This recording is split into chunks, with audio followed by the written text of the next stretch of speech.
Bahkan di saat disebutkan, Masya Allah, ada tamu istimewa oleh seseorang, ternyata ilmu itu hanya untuk orang lain. Bahkan di saat disebutkan, Masya Allah, ada tamu istimewa.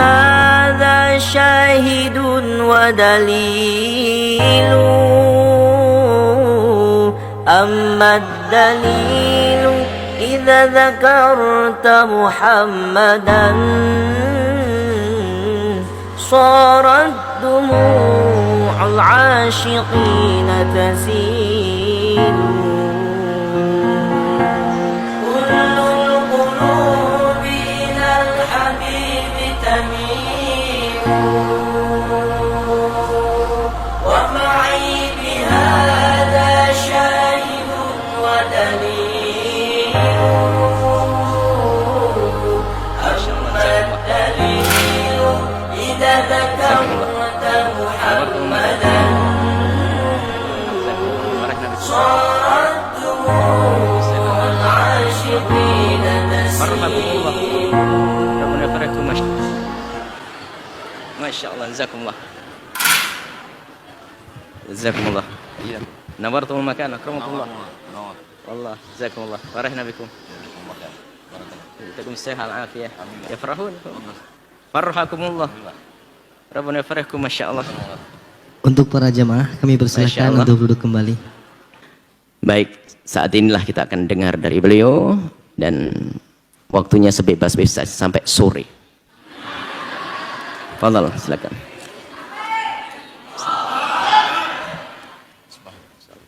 Bismillahirrahmanirrahim. Assalamualaikum warahmatullahi wabarakatuh. Waalaikumsalam.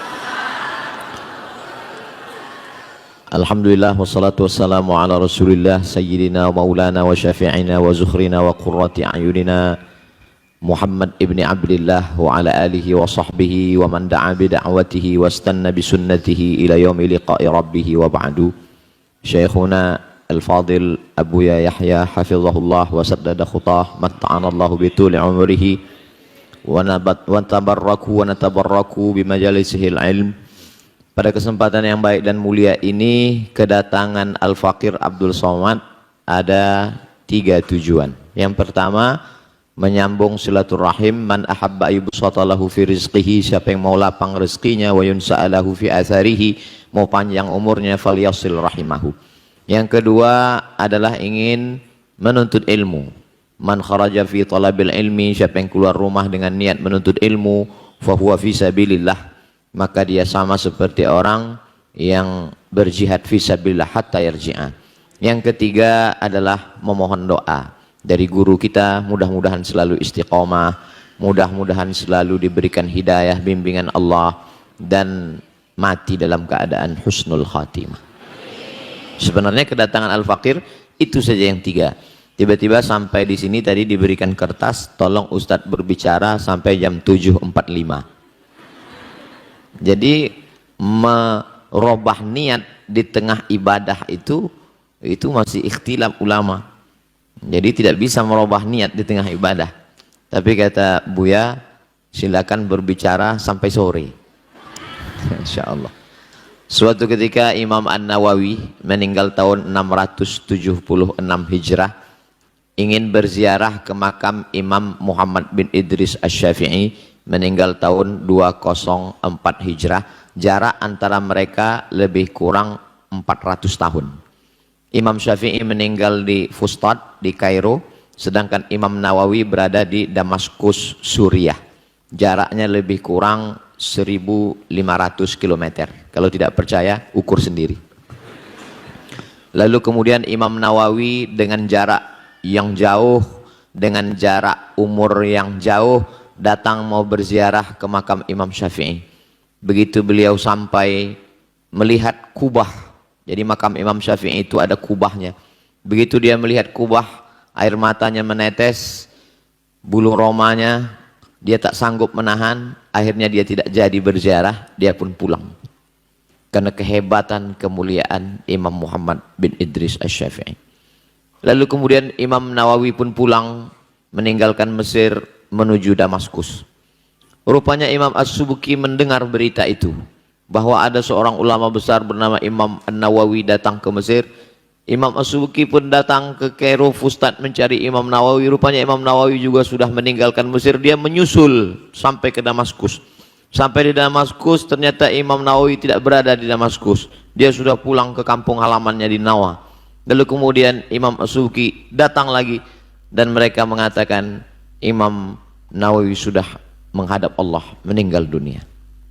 Begitulah para ulama saling ingin bertemu, saling ingin berjumpa. Ulama yang karena Allah subhanahu wa ta'ala, tak ada hasad dalam dirinya, tidak ada di dalam hatinya untuk kiber, angkuh dan sombong, dan tidak ada ihtiqar, mengecilkan orang lain. Al-Faqir Abdul Somad hari ini dimuliakan luar biasa, berada di majelis ilmu Buya Yahya hafizahullah, dan diberikan kesempatan untuk berbicara. Mudah-mudahan pertemuan kita ini pertemuan yang diridhai Allah subhanahu wa ta'ala.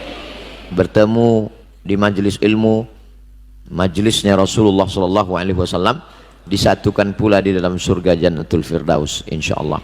Ma'an nabiyyin, bersama para nabi, wasiddiqin, bersama orang-orang yang benar, wasyuhada, bersama orang yang mati syahid, wassalihin, bersama orang-orang yang saleh. Imam An-Nawawi rahimahullah ditulis oleh Syekh Abdul Fattah Abu Ghuddah dalam kitab Al-Ulama Al-Uzzab Alladzina Atharul Ilma Ala Zawaj. Ulama-ulama yang tidak menikah karena lebih mementingkan ilmu daripada menikah. Di antaranya adalah Imam An-Nawawi. Tidak menikah sampai menghadap Allah subhanahu wa ta'ala. Tapi ini jangan dijadikan inspirasi oleh para jombloan sejati, karena berbeda kadar keilmuan dan latar belakang. Lalu kemudian Imam Nawawi itu sebagaimana diceritakan oleh Syekh Ali Jum'ah, Imam An-Nawawi, beliau pada suatu ketika, tidak seumur hidupnya, beberapa zaman seandainya beliau aktif menulis, tidurnya hanya pada saat menulis, dan ketika dia mengantuk lalu kemudian kepalanya berat terjatuh pada tulisan. Lalu kemudian ketika dia sudah terbangun, dia lanjutkan lagi menulis. Itulah mengapa ketika dihitung, ternyata lembaran-lembaran kitab yang dia tulis itu kalau dihitung lebih banyak daripada usia hidupnya, karena memang hidupnya adalah untuk ilmu. Imam An-Nawawi rahimahullah dimuliakan Allah subhanahu wa ta'ala dalam bidang hadis. Ketika orang mengkaji di awal-awal kajian Al-Arba'un An-Nawawiyah, 40 hadis-hadis, walaupun jumlahnya lebih daripada itu. Kemudian orang akan naik lagi ke atas, mereka juga akan membaca hadis-hadis yang disusun Imam An-Nawawi dalam kitab Riyadhus Shalihin. Kemudian ketika ingin membaca kitab yang hanya isinya doa-doa dan munajat kepada Allah, maka orang juga akan kembali membuka kitab An-Nawawi yang berjudul Al-Azkar. Kemudian ketika orang membaca kitab Sahih Muslim yang ditulis oleh murid dari Imam Asy-Syafi'i bernama Imam Muslim Ibnul Hajjaj Al-Qushairi An-Naisaburi, meninggal tahun 261 Hijrah, maka banyak orang tidak mengerti makna kitab Sahih Muslim. Hadisnya sahih tapi pemahamannya sakim, hadisnya sahih tapi pemahamannya dhaif. Maka kita mesti juga membaca kitab Imam An-Nawawi. Beliau mensyarah Sahih Muslim dalam kitab berjudul Al-Minhaj Syarah Sahih Muslim Ibnul Hajjaj. Begitu ketika orang membaca kitab-kitab mazhab Syafi'i, Imam Asy-Syirazi, lalu kemudian mereka tidak paham isinya, maka mesti membaca kitab Al-Majmu' Syarah Muhadzab. Maka dalam bidang hadis, dalam bidang fikih, tidak ada orang yang tidak berhajat, membutuhkan, memerlukan imam-imam kitab-kitab Imam An-Nawawi. Begitu juga ketika orang membaca kitab mustalah hadis, hadis sahih, hadis dhaif, hadis hasan, hadis maudhu', kalau putusnya di bawah karena rawinya hilang, maka disebut dia dengan mu'allaq. Kalau putusnya di atas hilang nama sahabat, disebut dia mursal. Kalau dia putus rawinya dua berurut-urutan, disebut dengan mu'dal. Kalau hilang salah satu, tidak sama dengan mu'dal, bukan mu'allaq, bukan mursal, maka dia sebut dengan munqati'. Maka orang juga tetap membaca kitab Imam An-Nawawi yang disyarah oleh Imam Jalaluddin Abdurrahman As-Suyuti dalam kitab Tadribur Rawi syarah takrib Imam An-Nawawi. Imam An-Nawawi dengan Imam As-Suyuti jaraknya luar biasa. Kalau Imam An-Nawawi tahun 676, maka Imam As-Suyuti tahun 911. Di antara jarak yang panjang itu mereka masih punya hubungan.